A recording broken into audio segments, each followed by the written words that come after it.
우리 요한복음 20장 1절에서 10절 말씀 함께 교독할 수 있도록 하겠습니다. 안식 후 첫날 일찍이 아직 어두울 때에 막달라 마리아가 무덤에 와서 돌이 무덤에서 옮겨진 것을 보고 시몬 베드로와 예수께서 사랑하시던 그 다른 제자에게 달려가서 말하되 사람들이 주님을 무덤에서 가져다가 어디 두셨는지 우리가 알지 못하겠다 하니 베드로와 그 다른 제자가 나가서 무덤으로 갈새 둘이 같이 다름질하더니 그 다른 제자가 베드로보다 더 빨리 달려가서 먼저 무덤에 이르러 구부려 세마포 놓인 것을 보았으나 들어가지는 아니하였더니 시몬 베드로는 따라와서 무덤에 들어가 보니 세마포가 놓였고 또 머리를 쌌던 수건은 세마포와 함께 놓이지 않고 딴 곳에 쌌던 대로 놓여 있더라. 그때에야 무덤에 먼저 갔던 그 다른 제자도 들어가 보고 믿더라. 그들은 성경에 그가 죽은 자 가운데서 다시 살아나야 하리라 하신 말씀을 아직 알지 못하더라. 이에 두 제자가 자기들의 집으로 돌아가니라. 아멘. 우리 옆에 분들하고 인사하시죠. 얼굴에서 빛이 나시네요.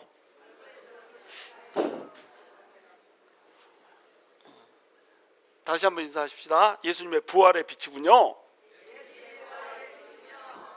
아멘. 무경 형제 눈이 너무 부셔요? 왜 눈을 막 기타 그렇게 너무 눈이 부셨나봐.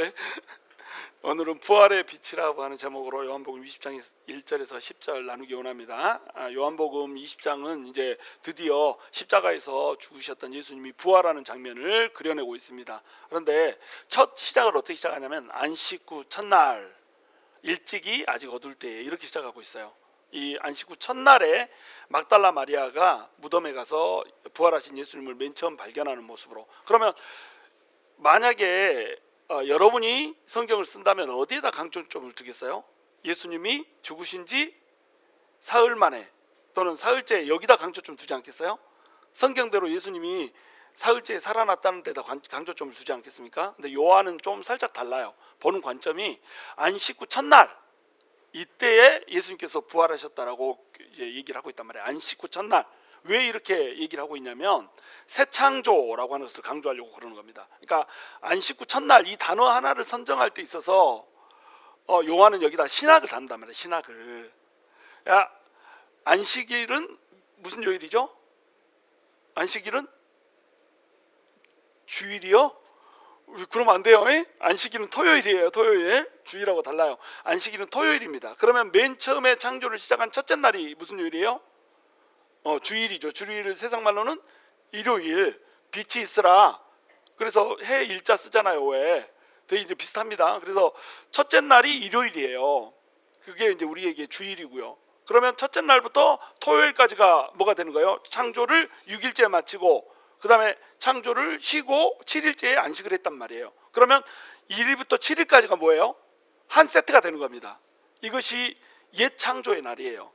그래서 이제 아브라함을 불러놓고 아브라함한테 할례를 받으라고 하잖아요. 할례를 받으라고 할 때 이 할례는 어떤 의미를 갖냐면 너네가 내가 일주일 만에 7일 만에 세상을 창조했는데 너희가 범죄를 함으로 말미암아서 내 창조의 목적에서 벗어나 버렸어. 그런데 있잖아, 내가 너네를 사랑하기 때문에 새로운 피조물로 다시 창조해가지고 다시 하나님 나라를 시작할 거야. 이렇게 이제 얘기를 해주고 싶은 거예요. 그래서 할례를 받게 만드는데 할례를 받는 날짜가 며칠째 할례를 받아요? 난지 며칠째?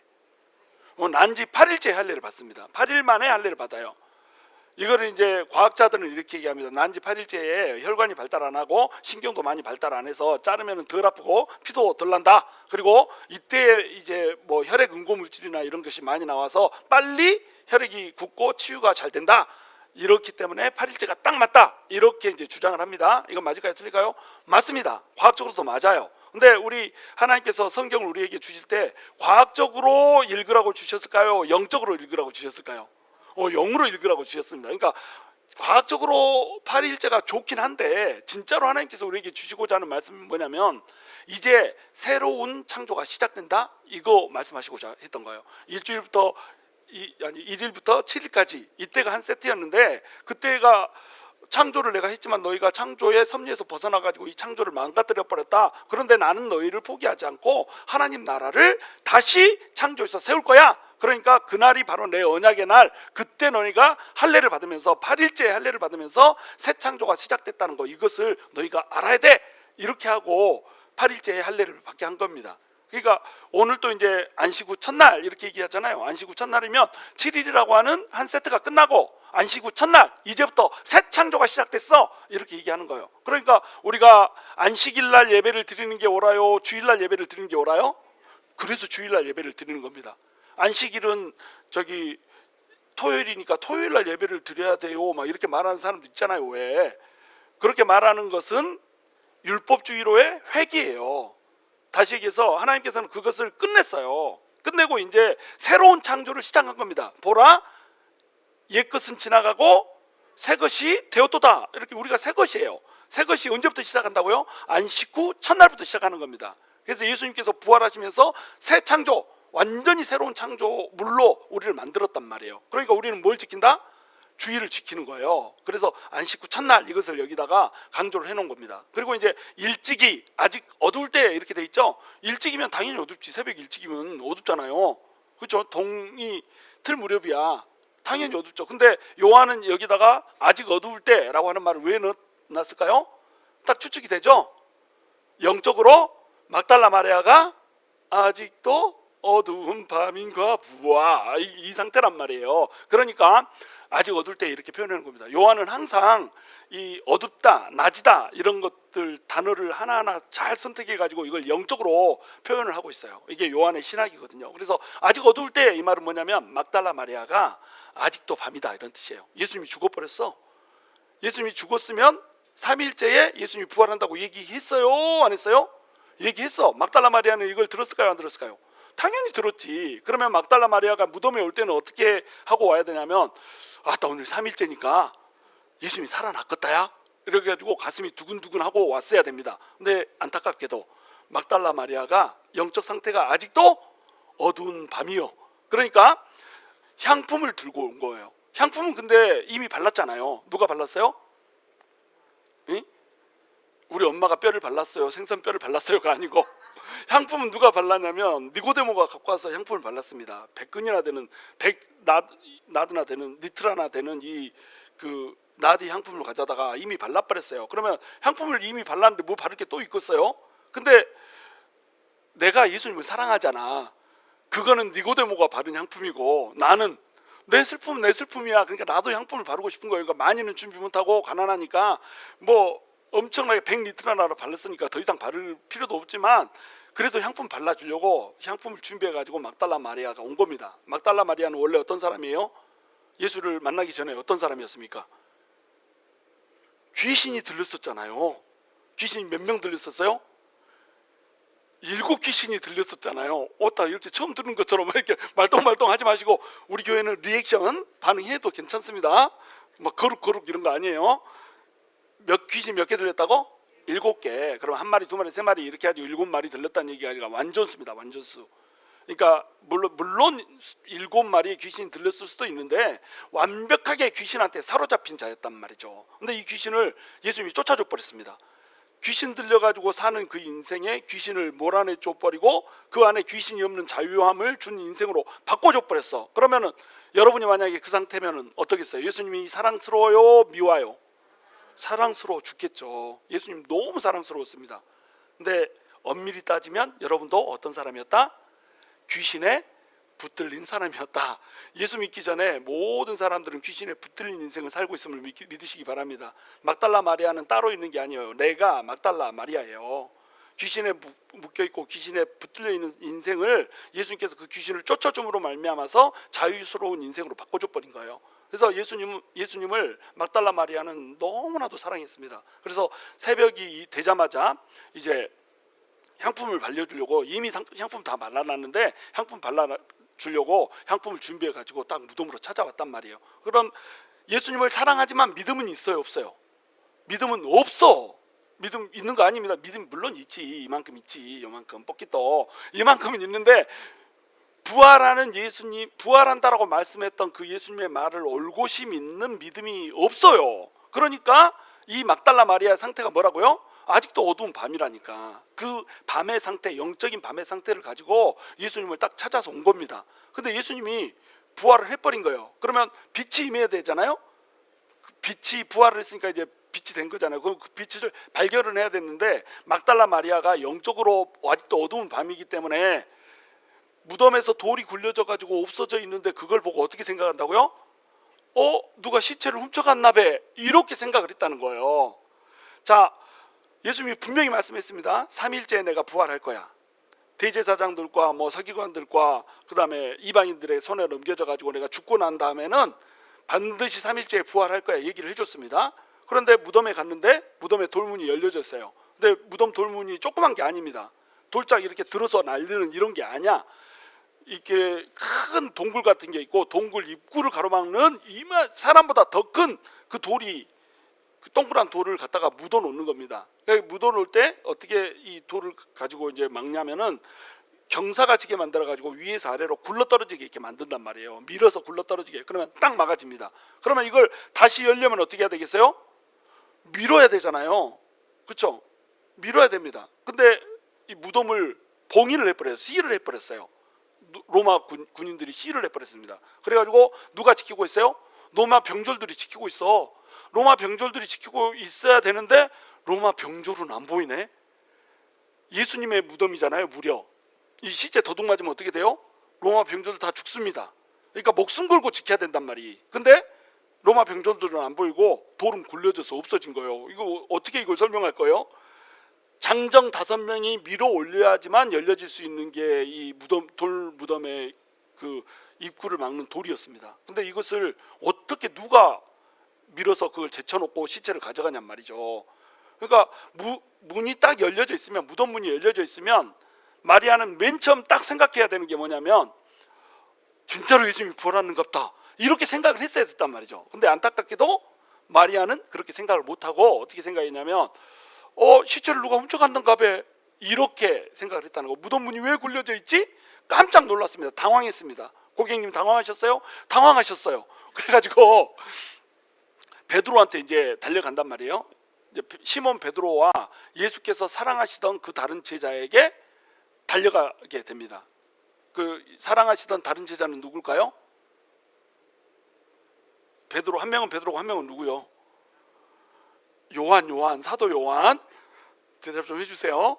베드로하고 요한한테 달려가 가지고 이제 얘기를 해줍니다. 이거 지금 무덤이 비었어요. 무덤이 텅 비어 있습니다. 막 이렇게 얘기를 해준단 말이죠. 그러니까 이제 시몬 베드로하고 예수께서 사랑하시는 그 다른 제자 요한이 깜짝 놀랐어요.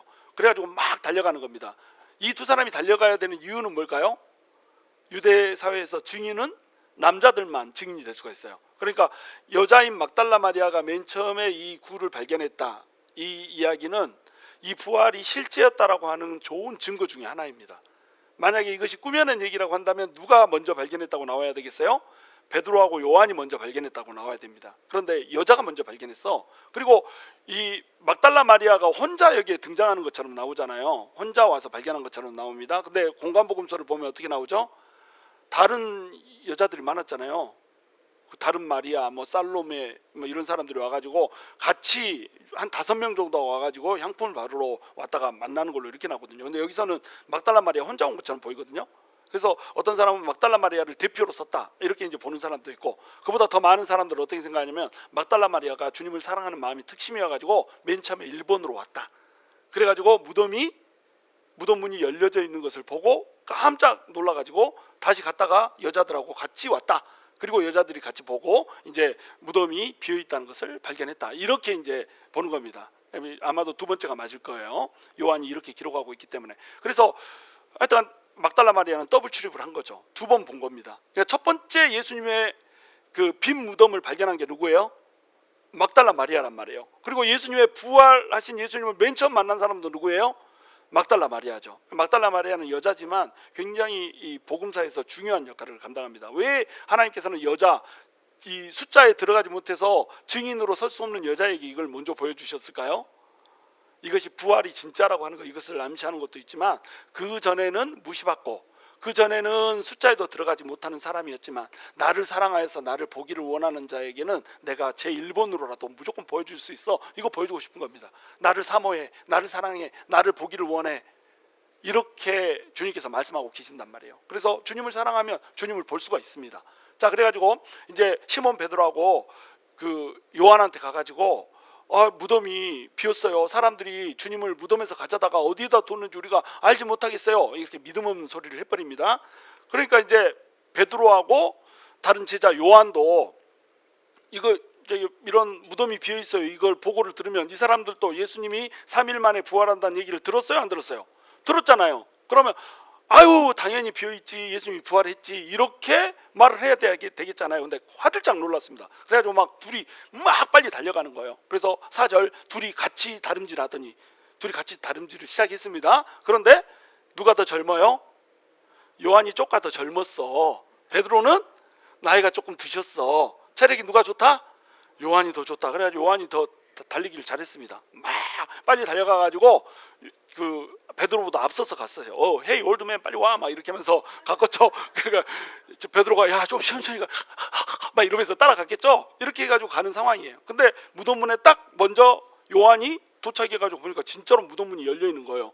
무덤에 열려 있고 예수님은 있는 거 아니야 하고 딱 들여다봤어. 그랬더니 예수님은 없고 뭐만 있어요?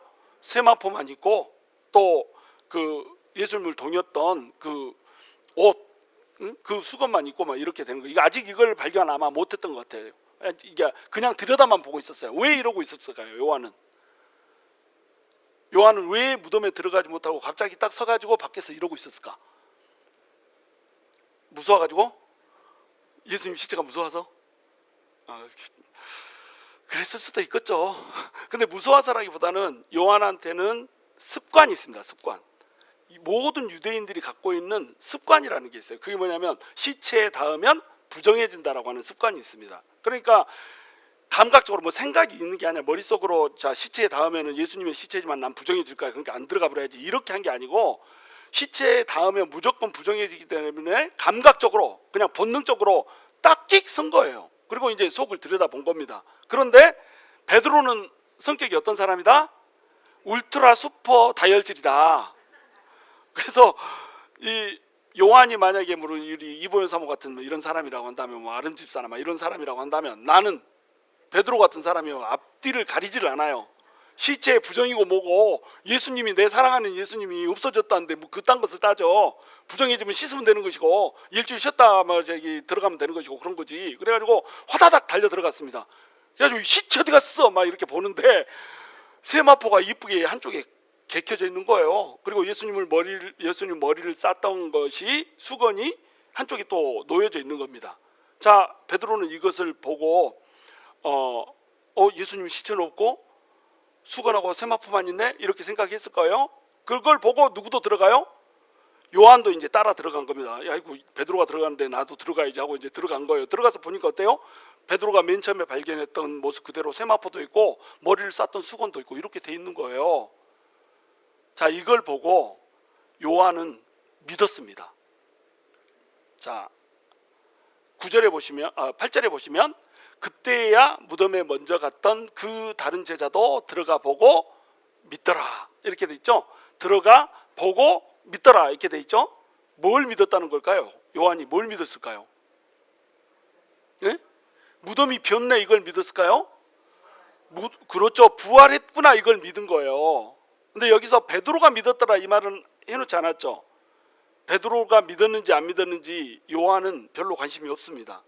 그리고 우리도 잘 몰라요. 근데 문맥상 보면 베드로는 아마 안 믿었던 것 같아요. 그 다음 구절이 그들은 성경이 그가 죽은 자 가운데서 아직 다시 살아나야 하리라 하신 말씀을 아직 알지 못하더라. 자기도 몰랐고 아직 몰랐고 베드로도 아직 몰랐습니다. 아마도 베드로는 이걸 보고 나서도 몰랐을 수도 있어요. 안 믿었을 수도 있어요. 부활을. 시체가 없네 이랬을 수도 있습니다. 근데 적어도 요한은 어땠어요? 이거를 보는 순간에 예수님이 부활했구나, 이것을 믿었단 말이에요. 왜요? 만약에 시체를 훔쳐갔다, 누군가가 훔쳐갔다, 그러면은 이 시체에서 세마포를 벗길 이유가 없습니다. 이 사람들은 장사 지낼 때 유대인의 장례 예법을 여러분 좀 아셔야 되는데, 장사 지낼 때 어떻게 하냐면 먼저 수건으로 얼굴을 동입니다. 이렇게. 그리고 나서 예수님을 눕힌 다음에 시체를 눕힌 다음에 시체 밑에 세마포가 하나 깔아지게 이렇게 세마포가 한 장이에요. 한 장.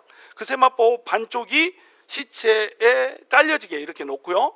나머지 반쪽 가지고 이렇게 덮습니다. 그러면 어떻게 되겠어요? 이렇게 쌓아지겠죠? 이렇게.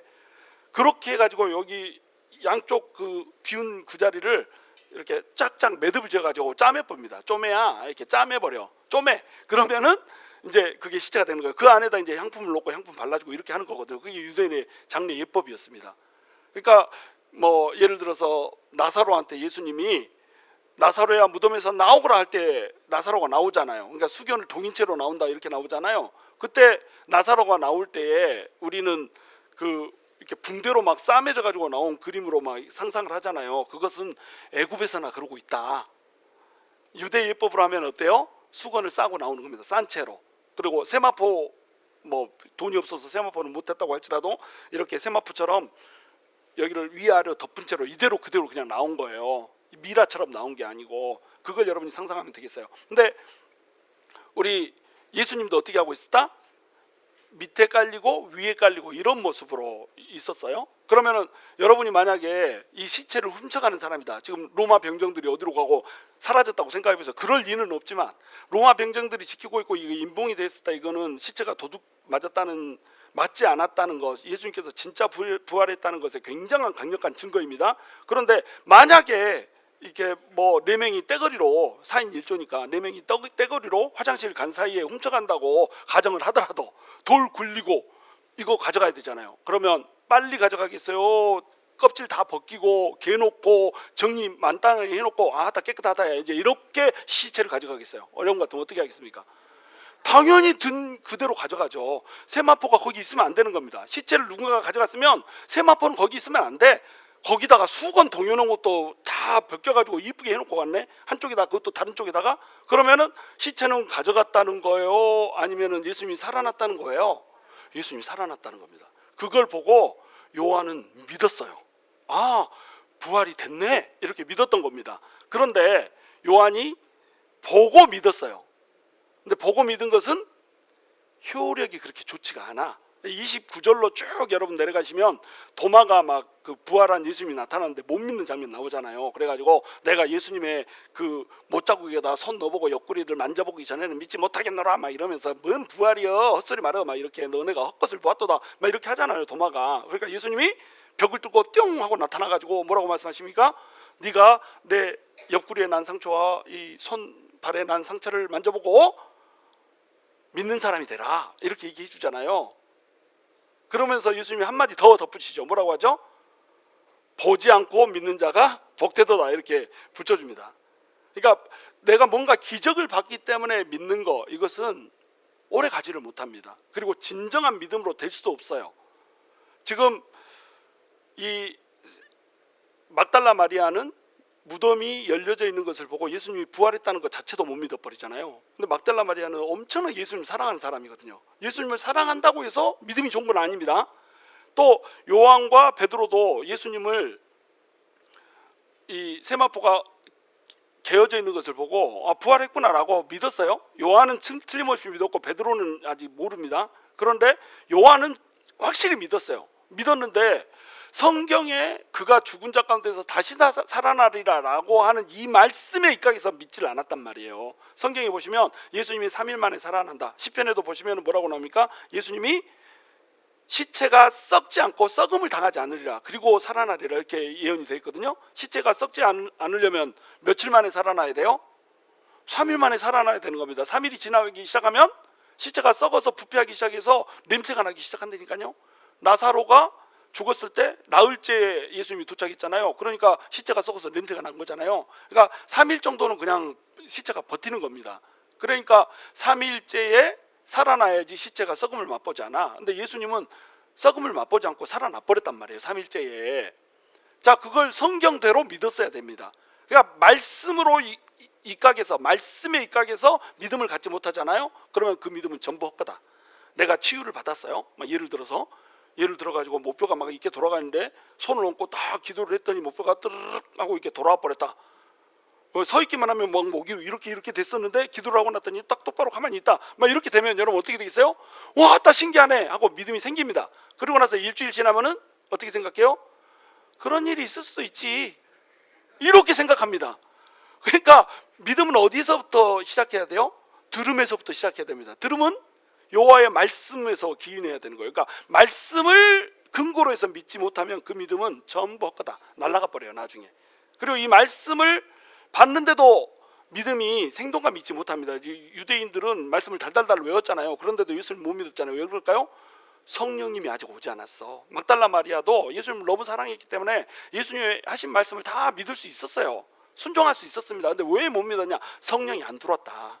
성령이 아니고는 말씀을 믿을 수가 없다니까요. 성경을 아무리 열심히 읽어보십시오. 절대 믿지 못합니다. 뭐 도올, 김용옥 이런 사람들 성경 엄청 읽잖아요. 근데 막 자기가 성경 가르치고 하는 거 보면 헛소리 삑삑 하잖아요. 그렇게 헛소리 삑삑 하는 이유가 뭐예요? 영이 트이질 않았어. 성령님이 들어가지 않은 채 성경 지식이 쌓이니까 성경이 말하고자 하는 핵심을 깨닫지 못한 채 그냥 돌 굴러가는 소리 하고 있는 겁니다. 호가 돌이잖아요. 그러니까 뭐 이런 사람 깔고 싶은 생각은 없지만 어찌됐건 성령님이 임재하지 않은 채, 성령님이 그 말씀에 기름을 쳐주지 않은 채 말씀을 읽어서 믿게 되는 믿음도 사실은 헛거라는 거예요. 그러니까 어떻게 해야 믿음이 생겨야 됩니까? 말씀에 성령님이 기름칠하고 이 성령의 기름칠한 말씀이 내 안에 들어오면서 내 삶 속에서 하나님의 말씀이 실제화돼 가지고 진짜 체험했을 때, 세 가지가 다 동반됐을 때 말씀이 믿어졌고 이 말씀이 성령으로 인해서 정말로 내 안에 생명력이 있어졌고 그리고 이 삶 속에서 진짜로 말씀이 체험됐을 때, 이 삼박자가 맞아졌을 때 그때 진짜 믿음이 생기는 겁니다. 그 믿음이 생기면 어때요? 목숨을 걸고 예수님을 위해서 나갈 수 있다.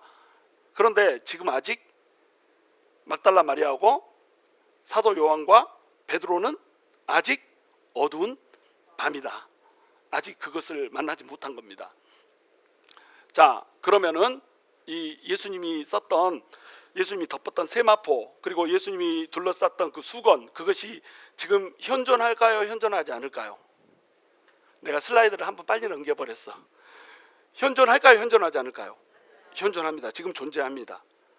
지금 전시되어 있습니다. 어디에 전시되어 있냐면 투리노라고 하는 곳에, 튜린이라고 하는, 이탈리아 튜린이라고 하는 곳에 이게 전시가 되어 있어요. 이것을 세콘도 피아라고 하는 사람이 1898년에 사진으로 딱 찍었습니다. 그래서 사진으로 찍어가지고 인화를 하면 어떻게 나오냐면 지금 있는 노란색 저 천처럼 저렇게 나옵니다. 여러분 거기 보면은 약간 살짝 더 타 있는 듯이 보이는 거 보이세요? 안 보이세요? 보이죠? 저게 이제 그 예수님의 부활의 이제 흔적이거든요. 저게 이제 보이는데 이제 뭐 그런갑다 하고 사진 찍고 이거 사진 인화해 가서 이제 뭐 전시하고 막 이렇게 한단 말이에요. 그런데 이 사람이 사진을 인화하기 전에 필름을 이렇게, 옛날에는 필름을 막 물에다 적셔서 이렇게 띄우지 않았습니까? 그걸 하다가 깜짝 놀라버린 거예요. 왜 깜짝 놀랐냐? 세마포를 분명히 찍었으니까 세마포에 찍은 이 필름에는 어떤 형상이 나타나야 되겠어요? 그 반대되는 형상이 나타나야 되겠잖아요. 그 반대되는 형상을 봤더니 저렇게 까만 거 보이세요? 까만 거에 사람 놓이는 거 보입니까? 저렇게 사람이 놓이는 게 보여버린 거예요.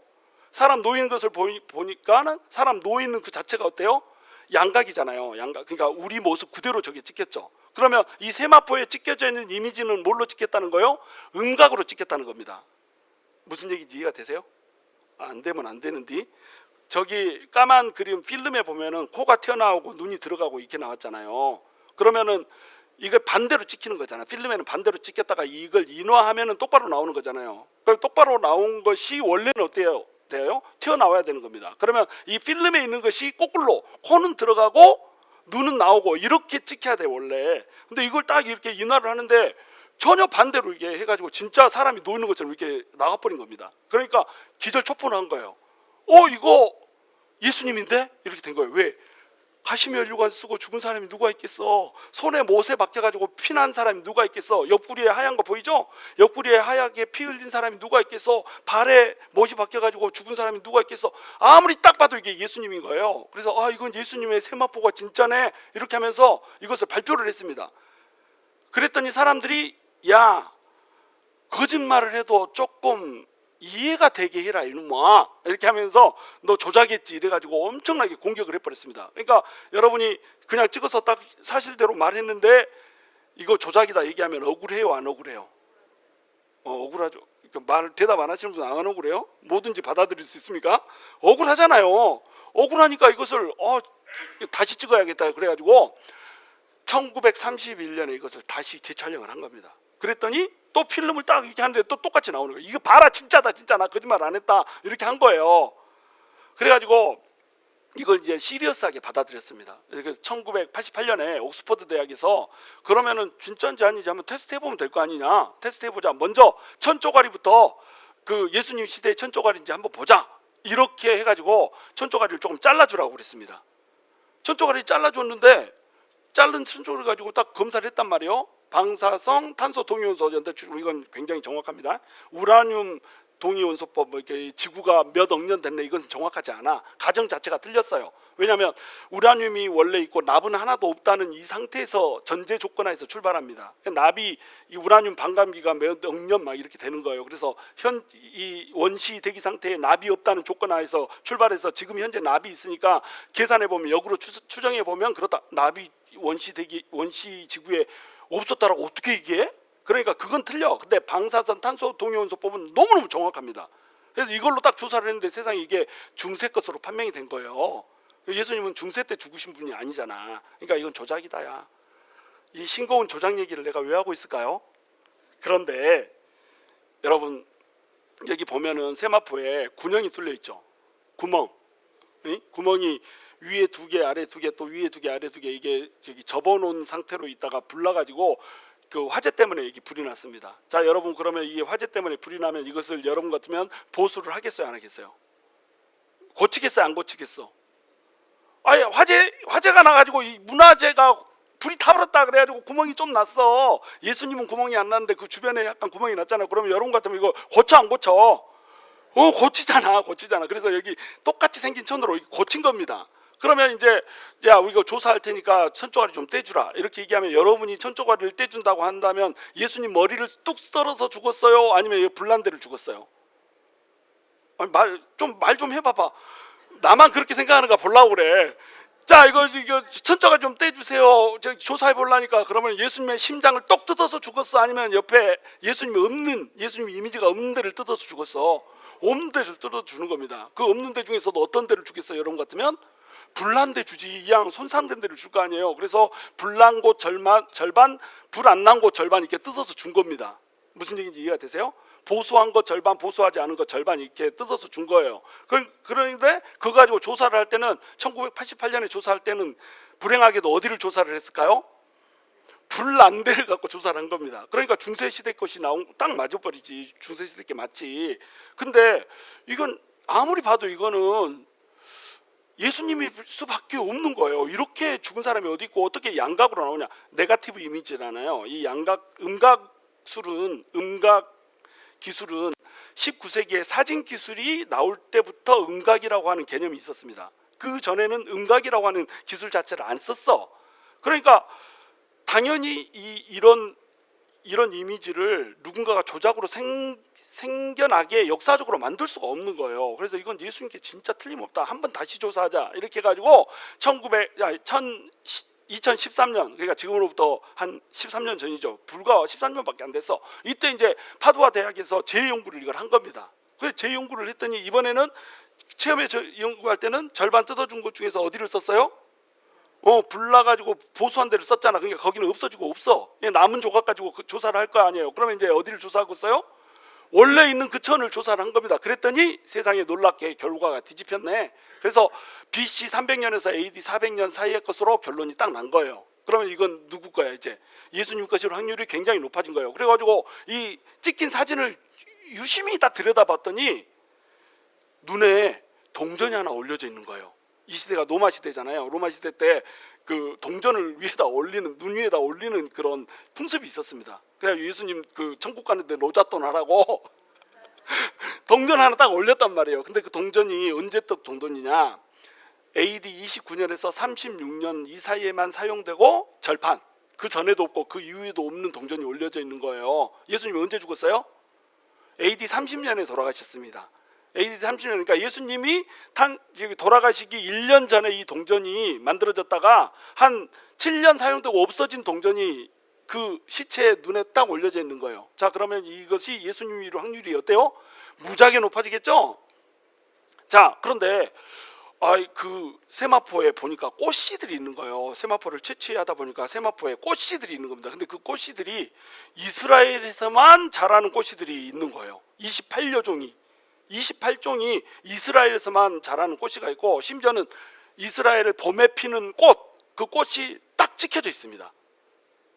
지금 내가 보여주지 못해. 그러다 보니 시간 엄청 가버리니까 그냥 다 넘어갑니다. 그러니까 이것은 어디서 왔다는 거예요? 꽃씨가 이스라엘에서 로마까지 날라와서 거기 세마포에 붙었을 리는 없잖아.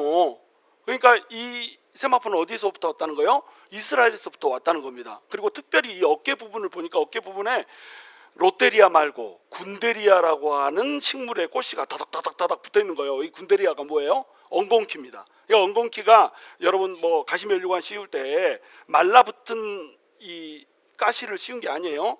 군데리아라고 하는 엉겅퀴, 생 엉겅퀴를 짜가지고 이걸 머리에다 박아버린 겁니다. 얼마나 잔인해요. 그러니까 부러지지도 않아.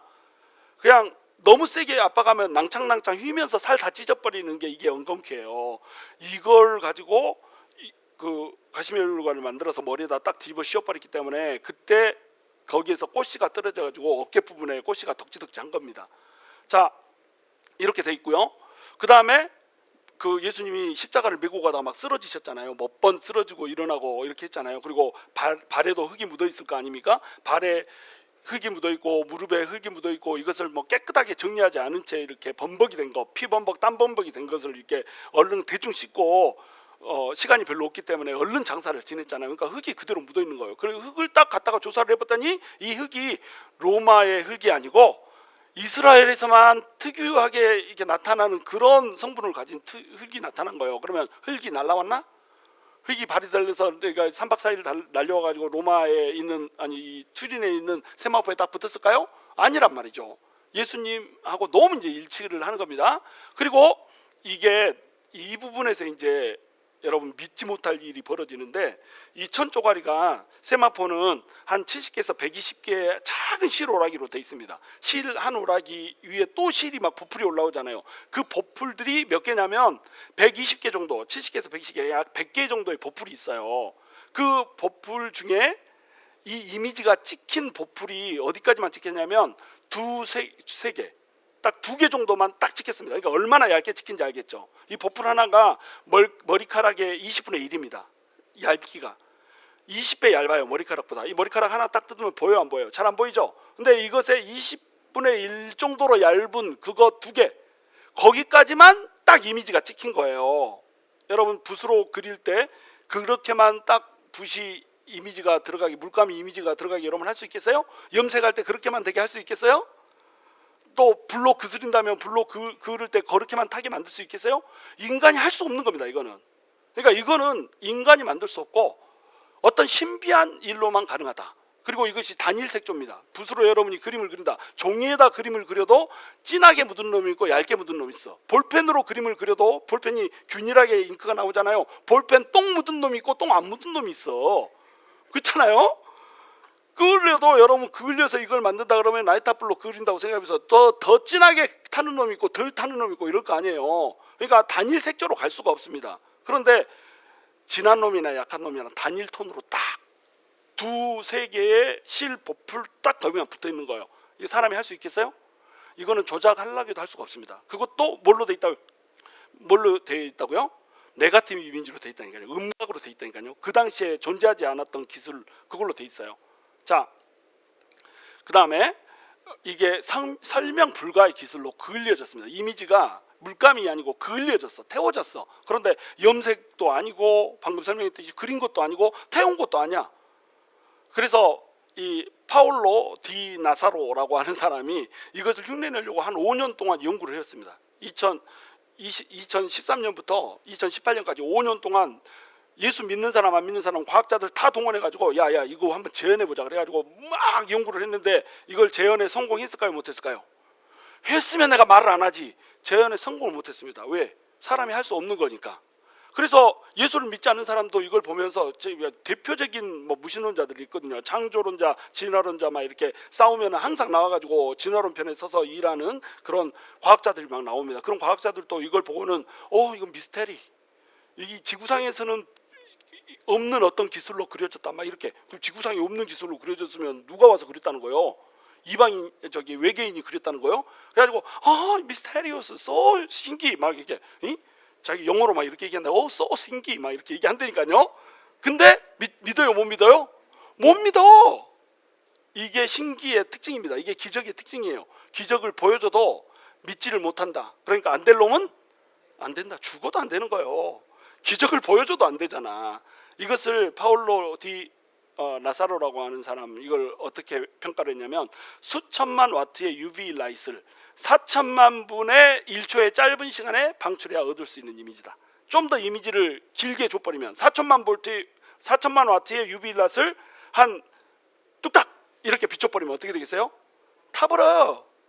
실오라기 2개의 이미지가 입히지 않는다니까요. 실오라기 2개만 입혀지려면 어떻게 되냐면 이렇게 해야 됩니다. 이것도 4천만 분의 1초 안에 이렇게 빛이 핏 하고 없어져도 그래도 이 볼티지가 이렇게 높으면 이미지는 어떻게 찍혀요? 뒤에까지 쭉 스미게 입히는 거예요. 실오라기 단 2개만 딱 입히려면 4천만 분의 1초의 짧은 순간에 이렇게 소리도 못 내 이렇게 딱 빛이 나고 말아 불어야 이 이미지가 생긴단 말이에요. 어마어마한 기적입니다. 이거는. 이 기적은 누가 준 거다? 하나님이 우리에게 부활의 과학적인 증거로 명확히 준 겁니다. 이것을 부인할 수 있는 과학자가 있으면 나와보라고 그래. 자, 그래서 이제 엑스레이 속성이 있는데 이거 손이 이렇게 찍혀져 있는데 만약에 이게 조작이면 손을 그릴 때 여러분 같으면 어떻게 그리겠어요? 손 모양 그대로 그리겠죠? 근데 찍혀져 있는 건 보면 어때요? 엑스레이 사진 찍히듯이 뼈만 나온 사진처럼 이렇게 찍혀져 있습니다. 그때 당시에 엑스레이 사진을 본 사람 아무도 없어요. 근데 이렇게 그려놨습니다. 이 노란색으로 보이는 게 엑스레이 사진이고요. 하얀색으로 보이는 게 진짜로 세마포에 찍혀져 있는 것을 이렇게 사진으로 찍은 겁니다. 어때요? 엑스레이 사진하고 똑같죠? 그냥 광선이 나가서 찍었다는 거예요. 오른쪽에 있는 사진은 뭐냐면 히로시마 원자폭탄 때 찍힌 사진입니다. 원자폭탄이 빵 터지면서 빛이 확 났잖아요. 갑자기 빛이 확 나면서 어떻게 돼버렸어요? 벽에 그 수레 옆에 서 있는 사람이 수레도 찍히고 사람도 찍히고 그래서 빡 찍혀버렸습니다. 이런 원리로 탁 찍혔다는 거예요. 이 세마포의 이미지가. 그리고 정확히 앞뒤가 일치합니다. 정확히 앞뒤가 일치한다는 건 무슨 뜻이에요? 유대식의 장례식을 그대로 설명하는 거예요. 세마포에 이렇게 세마포를 놓고 사람 시체 놓고 이렇게 접어서 올렸잖아요. 그리고 여기에 그대로 앞뒤로 딱 사진 찍혔잖아요. 그러면 어떻게 되겠어요? 앞뒤가 정확히 일치를 하는 겁니다. 사람이 만약에 그린다면 이거 컴퓨터도 아니고 중세시대 때 이것을 그렸다고 생각해 보세요. 정확히 이렇게 일치하게 그릴 수 있겠어요?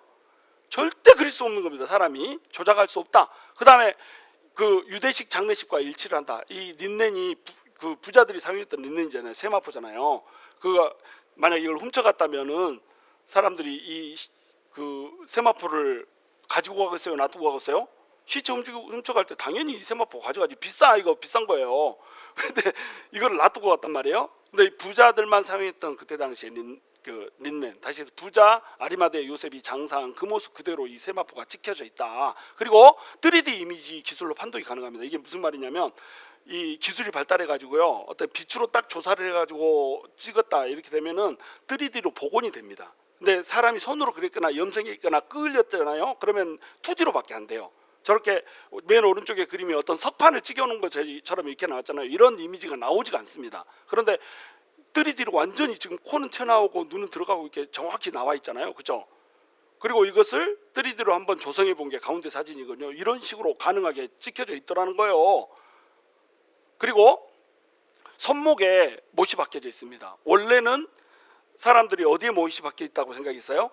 중세 사람들은 여기에 못이 박혀 있다고 생각했습니다. 그래서 로만 카톨릭 사람들 내가 그 손에 스티그마가 생겼어요 이렇게 말하는 사람들 보면은 전부 다 손바닥에 스티그마가 나와 있습니다. 그렇게 믿으니까 그런 신비한 일이 생겼는지 아니면 조작인지 알 수가 없지만 여기에 스티그마가 생겼어요. 근데 이 사진이 찍히기 전까지만 해도 사람들은 어떻게 생각했다? 여기에 있는 걸로, 못이 박힌 걸로 생각했어요. 근데 여기에다 못 박아버리면 어떻게 돼요? 찢어져서 푹 빠져버립니다. 그러니까 못을 어디다 박았냐면 여기다 박았어요. 그것이 역사적인 고증에 그대로 나옵니다. 이제 그 손이 못이 박혀져 있는 채로 십자가 형벌을 받았던 사람들의 화석이 발견됐는데 밑에 있는 그림처럼 이렇게 정확히 이 손목에다가 박았어요. 그럼 왜 손목에다 박았는데 손에다 못을 박았다가 하냐? 이스라엘 백성들은, 유대인들은 여기서부터가 손입니다. 손목부터가 손이야. 그러니까 여기다 박은 것도 손에다 박은 거야, 안 박은 거요? 손에다 박은 거란 말이지. 그러니까 그때 당시에 믿었던 상상을 전부 다 깨부셔버립니다.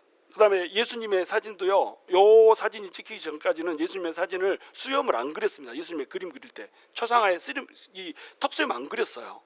그런데 이때부터 이제 턱수염을 그리기 시작한 거죠. 딱 보니까 턱수염이 딱 이게 그려져 있는 거예요. 콧수염, 턱수염 딱 그려져 있는 거예요. 뭐 여러분들 그 ABC인가 뭐 그 방송국에서 왜 예수님의 모습 막 이렇게 해가지고 되게 막 그 우락부락하게 생긴 사진 제시하면서 예수님은 실제로 이렇게 생겼을 거다 막 이렇게 얘기하잖아요. 그러면 크리스찬들 그 밑에다 글 달아놓잖아요. 예수님이 못생겼다고 할지라도 난 예수님을 여전히 사랑합니다 막 이렇게 하잖아요. 예수님 안 못생겼어요. 저렇게 생겼습니다. 이목구미 또렷하고요. 전통적인 전형적인 유대인 얼굴로 저렇게 생겼습니다. 저것이 복원한 얼굴이거든요. 물론 복원한 얼굴이기 때문에 딱 이렇게 생겼다는 얘기는 아니지만 이 사진에 찍힌 이미지, 세마포에 찍힌 이미지는 정확히 저렇게 생겼단 말이에요. 그 ABC에서 나온 거는 막 그 파마 이렇게 된 이상한 얼굴로 해놨잖아요. 우락부락하게 눈가도 유만하고 코도 매부리고 이렇게 생기게 이렇게 만들어놨잖아요. 근데 저렇게 생겼습니다. 단발머리 아니고요. 어깨까지 흘러나온 머리고요. 머리에 포니테일 그 머리 묶었거든요. 유대인들 그때 당시에 끄트머리를 잠깐 묶었습니다. 그 묶은 것까지 정확히 찍혀 있습니다. 뒤에. 이걸 어떻게 조작하냔 말이에요. 그러니까 중세시대 때 믿음과는 전혀 다른 모습으로 이게 찍혀져 있단 말이에요. 그리고 수건들의 이미지하고 똑같습니다. 얼굴 쌌던 수건이 있다고 그랬죠. 그것이 뭐냐면 수다리움 오브 오비에도라고 하는 거예요. 수다리움이 수건이라는 뜻이고요. 오비에도가 이제 그 오비에도라고 하는 장소에 보관되어 있는 거거든요. 이것이 예수님의 얼굴을 쌌던 겁니다. 예수님의 얼굴을 쌌던 거기에 그대로 이제 예수님의 핏자국, 뭐 저기 혈관 자국, 막 이런 게 혈액 성분 자국이 남아 있는 거예요. 그거하고 이것을 딱 이렇게 대조를 딱 했더니 사이즈가 똑 맞는 거예요. 얼굴 사이즈도 맞고 눈, 코, 입 사이즈도 맞고 딱 맞고 이렇게 돼 있는 거예요. 그러니까 이것은 같은 물건이 아니다. 같은 물건이 주인공이 같아요, 달라요. 같다는 겁니다. 그리고 이제 베일 오브 베로니카라는 게 있어요. 이게 뭐냐면 베로니카 아시죠? 오늘도 베로니카는 비어 있겠지 뭐 이런 아닌가? 아니 베로니카가 누구냐면 예수님이 십자가 지고 갈 때 목마르니까 예수님한테 물을 먹여줬던 여자 있죠. 그 여자 이름이 베로니카요. 근데 베로니카가 물을 먹여주면서 물만 먹여준 게 아니라 예수님 불쌍해요 막 이렇게 하면서 수건으로 얼굴을 찍어줬어. 그것이 이 베일 오브 베로니카입니다. 그거하고 또 얼굴을 딱 대조해봤더니 세마포에 찍힌 얼굴하고 사이즈가 딱 맞는 거예요. 그러니까 이 세마포에 찍힌 것은 정확히 예수님이라고 하는 겁니다. 그리고 태형과 일치하는 상처들 90개에서 120개의 상처가 예수님이 채찍에 맞았잖아요. 채찍에 맞을 때 이 채찍 끝에 쇠가 달려 있어가지고 딱 때리면 몸에 박혔다가 딱 뜯으면 뜯어난 상처들, 이것이 온 몸에 앞에 저 등 뒤에도 박혀 있고요. 또 허벅지부터 발까지 발 또 뒤쪽도 이렇게 박혀 있고 이게 그대로 박혀 있습니다. 자, 그다음에 이걸 염료로 했을 수도 있지 않냐. 그래가지고 형광 검출 물질 가지고 이거 찍어봤어요. 형광 검출하는 그 테크닉 가지고 찍어봤어. 그랬더니 혈액 성분에 알부민이라고 하는 성분이 있거든요. 피 다 가라앉고 남아 있는 그 물 성분이죠. 거기에 알부민이 들어있어요. 그 계란 흰자에 들어있는 성분. 그것이 있으면은 이렇게 형광으로 찍히는 겁니다. 그것이 조금 묻어 있으면 노란색으로 이렇게 찍히고요. 많이 묻어 있으면 녹색으로 찍히고. 더 진해지는 거예요. 많이 묻어 있으면. 그러니까 피를 많이 흘린 곳일수록 어때요? 색깔이 진해지겠죠. 자, 녹색으로 어디가 찍혀져 있어요? 옆구리 찍혀 있죠. 그다음에 머리에서 피 흘러나온 오른쪽에 이게 빨간색으로 찍혀 있죠. 그다음에 흉터들 어때요? 전부 저기 채찍 자국들 보이죠? 손에 어때요? 손 못에 해가지고 흘러나온데 거기 녹색으로 찍혀 있죠. 피가 많이 흘러나온 데는 많이, 피가 조금 묻은 데는 조금 이렇게 해가지고 전부 다 박혀 있는 거예요. 그리고 피 성분을 이제 거기 알부민 성분 그걸 살짝 채취해가지고 그걸 조사해봤더니 거기에 크레아틴인 성분이 막 묻어 있는 겁니다. 크레아틴은 언제 나오냐? 여러분 시골에서 게 잡아먹을 때 게를 옛날에는 몽둥이로 막 때려가지고 잡아먹잖아요. 그렇게 죽기 전에 고통을 엄청 당한 거면은 크레아틴이 나옵니다. 생체적으로 그렇게 돼 있어요. 왜? 예수님이 엄청나게 고통을 당했잖아요. 고문을 당하고 죽으셨잖아요. 고문 받아서 죽은 사람들의 피를 검출하면 크레아틴이 나옵니다. 정확히 예수님하고 그대로 일치하고 있다. 그리고 가시면류관의 상처, 누가 가시면류관을 쓰고 죽은 사람이 역사적으로 있냔 말이에요. 예수님 한 번밖에 없다. 그리고 옆구리에 상처가 났는데 이것을 그 당시 로마 시대에 병사들이 썼던 그 창자국하고 딱 비교해 봤더니 세상에 사이즈가 똑같은 거예요. 그러니까 이 예수님을 죽인 자는 누구다? 예수님을 찌른 자는 누구다? 로마의 병사가 찔렀다. 자, 어때요? 부검 결과 확실하죠? 이보다 더 정확한 부검 결과 나올 수 있겠어요? 근데 이것이 세마포에 그대로 찍혀 있는 겁니다. 어떻게 이게 찍힐 수가 있냐? 방법은 이 방법밖에 없습니다. 빛이 아까 UV 라이트 4000와트짜리가 뭐 몇만 분의 1초로 그냥 탁 찍어야 찍는다고 그랬죠? 예수님이 부활할 때 부활의 이 빛이 속에서 예수님 내부에서 나온 겁니다. 예수님 내부에서 나오면 어떻게 나오겠어요? 앞뒤로 나오겠죠? 앞뒤로 전후사방으로 빛이 쫙 나올 거 아니에요? 그 빛이 나오면서 팍! 몇 초 만에? 4만 분의 1초 만에 팍! 하고 빛이 나온 겁니다. 그리고 예수님이 살아나 버렸어요. 그렇게 예수님이 살아났다라고 하는 것을 과학적으로 명확히 보여주고 있는 게 뭐라? 예수님의 세마포라니까요. 자, 요한은 세마포가 따로 개겨져 있는 것을 보고 아, 예수님 부활했구나 이렇게 믿었습니다. 여러분은 지금 이 세마포를 과학적으로 검증한 절차를 봤어요. 부검 결과를 봤습니다. 어떻습니까? 너무너무 신비하죠. 이래도 못 믿으면 나는 이제 할 말이 없어. 이래도 못 믿겠다면 내가 이거 어떻게 하겠어? 근데 이걸 보고도 마음이 안 열려 있는 사람들은 믿는다 못 믿는다? 아, 신비롭다. 너무 신기해. 어머머머 신기해. 이래놓고 믿어 못 믿어? 못 믿어. 안 될 놈은 안 돼. 안 되는 거예요. 근데 될 놈은 돼. 될 놈은 왜 돼요? 왜 될 놈이 됩니까? 속에 성령이 있는 겁니다. 성령님이 돕지 않으면요 별 소리에도 못 믿어요. 근데 성령님이 우리 안에 딱 들어오잖아요. 그러면 이것들이 너무너무 신비하면서 이거 신비로 끝나는 것이 아니라 이 부활의 빛 자체가 내 빛이 돼버립니다. 지금 내가 이걸 길게 설명한 이유가 뭔지 알겠어요? 이거 길게 설명한 게 논증을 하려고 설명한 게 아닙니다. 여러분이 이거 이렇게 됐으니까 믿으세요 이렇게 말하려고 내가 설명한 게 아니에요. 이거 말 안 해도 여러분 부활 믿었어요 안 믿었어요? 다 믿었죠?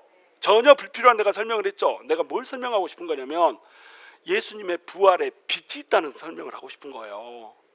이에 두 제자가 자기들의 집으로 돌아가니라. 제자들은요 예수님이 부활했겠네 이 생각을 하면서도 그냥 집으로 가버렸습니다. 그리고 아무 일도 없었다. 그들은 부활을 믿었다. 그리고 아무 일도 없었다. 왜? 부활의 빛이 그들 속에 들어가지 않았습니다. 성령님이 들어가야만 들어가는 그 부활의 빛이 그들 속에 존재하지 않았어요. 그러니까 그들 그 부활 보고 나서도 어때요? 자기 집으로 돌아가 가지고 서로 막 모여 있으면서 어떻게 합니까? 구호대바 군대 저쪽에서 리아 그러면 문 열어주고 이렇게 했다니까요. 롯데 리아 그러면 문 열고 매그 도날드 이러면 문 열어주고 이렇게 했다니까요. 그리고 숨어 있다가 이제 예루살렘에서 더 이상 못 숨어 있겠으니까 어떻게 했습니까? 갈릴리로 가버렸잖아요. 야, 물고기를 잡으러 가자. 여기 일단 죽겠다. 이렇게 가지고 갈릴리로 갔습니다. 그렇게 살던 사람들이었어요. 근데 성령님이 딱 오고 나서는 어떻게 했습니까? 목숨을 걸고 하나님한테 달려갔잖아요. 성령님이 그들한테 딱 임하면서 그들 속에도 부활의 빛이 들어가게 된 겁니다. 우리는 어때요? 예수 믿었잖아요. 성령님이 우리 안에 들어왔잖아요. 그러면 우리 안에 뭐가 있어요? 부활의 빛이 있다니까요. 부활의 빛이 있으면 어떻게 돼요? 이게 찍히게 됩니다. 세마포에 부활의 빛이 나오면서 예수님이 있었던 흔적이 빡빡 예수님이 부활했던 흔적이 빡빡 앞뒤로 찍혀버렸잖아요. 그렇죠? 그러면 여러분 속에도 뭐가 있다고요? 부활의 빛이 있다니까요. 성령의 빛이 있다니까요. 그러면 여러분 자체가 뭐가 돼야 돼요? 이 세마포가 돼야 되는 거예요. 여러분을 보면은 빡 부활의 그 빛이 부활의 흔적이 찍혀버려야 되는 겁니다. 그래서 여러분을 보면 사람들이 어머머머 신기하다. 이걸 보고도 못 믿는 놈은 못 믿어. 안 되는 놈은 안 되니까 어머머머 신기해. 어머 어떻게 저런 인간이 다 있더니 야 저렇게 막 핍박을 했는데도 세상에 오히려 사랑을 해버리네. 와 저놈이 기도를 해버리니까 그냥 이렇게 생겼던 사람이 이렇게 돼버리네. 막 이렇게 되면서 그 사람을 보면 너무너무 신기한 겁니다. 신기한 사람이 돼요. 신기한 사람이. 그렇잖아요. 우리가 신기한 사람이 돼야 됩니다. 예수님의 복음의 빛이 우리한테서 나와서 딱 우리 삶에 찍히면서 우리 자체가 세마포가 돼가지고 저 사람 보면 너무 신기해. 어떻게 저런 인간이 있어? 이렇게 돼야 된다는 거예요. 그래가지고 그게 신기해서 온 사람들한테 내가 왜 이렇게 신기한 줄 알아? 하고 말씀을 딱 집어넣어주면요. 내 신비 봤죠? 말씀 봤죠? 그 속에 마음이 조금만 움직이면 거기에 성령님이 훅 들어가죠. 삼박자가 맞아본다. 그럼 어떻게 돼요? 예수 믿고 그 사람도 복음의 빛을 드러내는 사람이 돼버리는 겁니다. 우리 생명샘 교회가 여러분 그런 교회가 돼야 돼요. 성도들이 전부 복음의 빛을 가진 사람, 부활의 빛을 가진 사람이 돼야 돼. 그냥 예수 지금 오늘 또 말씀 듣고 어머 신기하다 야 진짜 이런 거 처음 들어봤어요. 이런 일이 있는지도 몰랐어요. 이래놓고 그리고는 아무 일도 없었더라. 각자 집으로 돌아갔더라. 이러고 끝나면 안 된단 말이. 이러고 끝나면 안 되고 어떻게 됐나? 신기한 사람이 돼야 돼. 우리가 우리 믿음 자체 때문에 우리 인격도 변화되고 우리의 능력도 변화돼서 저 사람들 너무너무 신기해. 생명샘 교회 성도들 너무너무 신기해. 저것 보니까 예수님이 있는 것 같기도 해. 부활의 특별한 흔적이 있는 것 같기도 해. 한번 가서 물어볼까? 너네 안에 있는 소망이 뭐냐? 그러면 우리는 두려움과 온유함으로 우리 안에 있는 소망은 예수 그리스도, 부활하신 예수 그리스도, 살아계신 주님이다. 이렇게 대답을 한다니까요. 그러면 나도 한번 믿어볼까? 딱 이러면은 그래 믿어야지. 이렇게 하면서 우리가 어떻게 하냐면 부활의 능력을 보여주는 겁니다. 부활의 빛을 보여주는 거예요. 여러분 예수님이 부활했다는 것이 무슨 뜻인지 알겠어요? 예수님이 살아있다는 뜻입니다. 다른 종교에서는 부활이 없어요. 다른 종교는 다 무덤이 있습니다. 다른 종교는 다 뼈다구가 있습니다. 예수님 뼈다구 보신 분, 예수님 뼈다구에 들어보신 분, 예수님 뼈다구 없습니다. 부활해버렸거든. 예수님 무덤 있어요? 없습니다. 비어 있습니다. 부활해버렸거든. 예수님이 부활했다는 건 무슨 뜻이에요? 살아있다는 뜻이에요. 살아있다는 건 무슨 뜻이에요? 오늘날 우리 일생 속에 예수님이 있다는 겁니다. 이것을 믿어야 복음의 빛이 된다니까, 부활의 빛이 된다니까요. 이걸 못 믿으니까 계속 그렇게 사는 거예요. 아직도 어두운 밤인가 뭐 이러고 사는 거예요. 빛을 믿어야 빛 가운데 살 거 아니에요. 빛을 믿어야. 그죠? 예수님이 오늘 또 살아 역사하시면서 일한다라고 하는 것을 믿으십시오. 오늘 3부 예배 기대하십시오. 이 믿음을 여러분 갖고 기도하면요, 육신의 치유, 마음의 치유, 여러분 인생의 치유, 회복 일어나는 거예요. 그것을 못 믿으니까 그 빛이 내 안에서 아주 또 가물가물 그러니까 우리 인생의 기적도 가물가물 이렇게 가물다니까요. 우리 인생에 기적이 일어나고 정말로 하나님의 그 놀라운 역사들이 일어나려면 뭐가 있어야 되냐면 이 부활의 빛이 내 인생 속에서, 내 심령 속에서 증거로 빡 찍혀버려야 된다니까요. 그 4만 볼트의 UV 라이트이 나오는 것처럼 강력한 예수님의 부활의 빛이 우리 속에서 나와서 우리 인생 가운데 빡 찍혀버려야 된다는 겁니다. 그 찍히는 은혜가 여러분들의 삶에 있게 되기를 주님의 이름으로 축원합니다.